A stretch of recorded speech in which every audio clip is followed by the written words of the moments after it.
మరణాత లోకరక్షకుడైన క్రీస్తు యేసు నామములో మీకు శుభము సమాధానము కలుగునుగాక. జీవహారమును ఈ కార్యక్రమమును బట్టి మీరు ఆదరింపబడుతూ ఉన్నారని మేము నమ్మొచ్చు, దేవుని స్తుతించుచూ ఉన్నాము.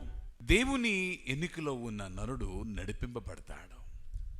ఈ మాటను చెప్పుటకు పాత నిబంధనలో గొప్ప నాయకుడైన మోషేను నేను ఉదాహరణగా తీసుకున్నాను. మోషే జీవితమును మనము చూచినప్పుడు it is not a life of comfort, సౌఖ్యముతో నిండిన జీవితము కాదు. It is rather a life that is full with much strife. వేదనతో నిండిన జీవితము, పోరాటములో కలిగిన జీవితము మోషే జీవితము. మోషే జీవిత ఆరంభాన్ని మనము చూచినప్పుడు it began on the note of death. మరణము సంభవించవలసిన సందర్భములో మోషే జీవితము ప్రారంభమైంది. ఫరో ఇశ్రాయేలీయులలో మగబిడ్డలు జన్మిస్తే హెబ్రీయులలో వారిని తీసుకుని వెళ్ళి నదిలో పారవేయమని మంత్రస్థానులకు ఆజ్ఞ ఇచ్చాడు. కానీ వారికి చిక్కకుండా భద్రము చేయబడ్డాడు మోషే. 3 నెలలు తన తల్లి దగ్గర భద్రము చేయబడ్డాడు మోషే. కానీ 3 నెలలు నిండిన తరువాత ఆ తల్లి ఇంకా భద్రము చేయలేని స్థితిలోనికి వచ్చినప్పుడు విడిచిపెట్టింది. అయితే జమ్ముపెట్టెలో పెట్టబడిన మోషే ఎక్కడికి వెళ్ళాడు? ఫరో కుమార్తె యొద్దకు వెళ్ళాడు.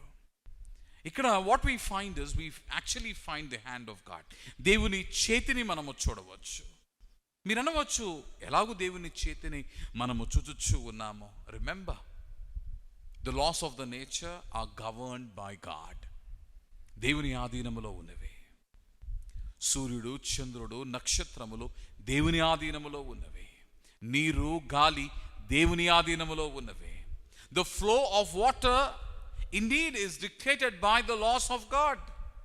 దేవుని యొక్క ఆజ్ఞ మేరకి, దేవుడు నియమించి ఉన్న ఆజ్ఞలకు మేరకి సృష్టి పనిచేస్తూ ఉంది. మోషే విడిచిపెట్టబడ్డాడు. తన తల్లి అయిన మరియ, ఆ తల్లి మోషే విడిచిపెట్టబడ్డాడు.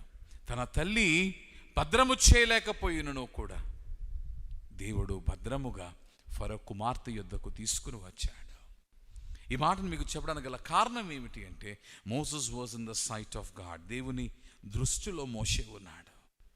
అందుకనే ఈ ఐగుప్తు దేశమును వీడనాడి తాను వెలియునను మరొక దేశమందు నివాసి అయి యుండియునను అయినను మరలా దేవుడు మోషేతో అక్కడ మాట్లాడుతూ ఉన్నాడు. అక్కడ పిలుచుకున్నాడు. ఆ పిలుపునిచ్చి ఐగుప్తు దేశమునకు తీసుకుని వచ్చి తన ప్రజలైన వారిని, ఇశ్రాయేలులైన వారిని ఐగుప్తు బంధకము నుండి విడిపించాడు. అందుకనే నాడు మోషేని పిలిచిన ఆ దేవుడు పిలిచిన నాటి నుండి వారిని అద్దరి చేర్చు వరకును కూడా మోషేని నడిపించాడు. మోషేకు ముందుగా నడిచాడు. మోషే దేవుని దృష్టిలో ఉన్నాడు. తద్వారా మోషే మరణము ఎదుర్కొను గడియలు అనేకమైనవి మోషే జీవితంలో కలిగి ఉన్నను, వాటినన్నిటినీ అధిగమించాడు. నీవు కూడా దేవుని దృష్టిలో ఉన్నట్లయితే, దేవుని పిలుపును నీవు అందుకున్నట్లయితే, దేవుని ఏర్పాటులో నీవు నియమింపబడినట్లయితే దేవుడు నీతో ఉండివాడై ఉన్నాడు. నేను విడిచిపెట్టాడు. ఒకవేళ నేను భద్రము చేయవలసిన వారు సైతము ఒకవేళ నిన్ను నీటిలో విడిచిపెట్టనను ఆయనను దేవుడు నిన్ను దృష్టిస్తాడు. యోనాపై దేవుని యొక్క పిలుపు ఉన్నది. అందుకని మత్స్యము కడుపులోనికి వెళ్ళినను భద్రము చేయబడ్డాడు.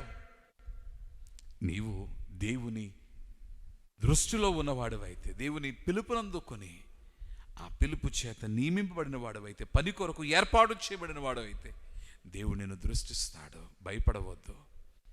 నిన్ను ముంచే, నీ జీవితమును అంతము చేసే శ్రమలు నీకు కలిగినను భయపడవద్దు.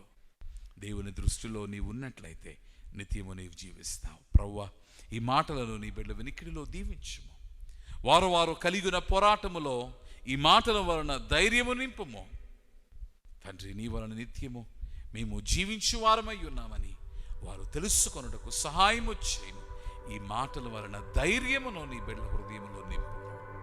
ప్రాణనాథుడైన క్రీస్తు పేర ప్రార్థించుచున్నాము మా పరలోకపు తండ్రి.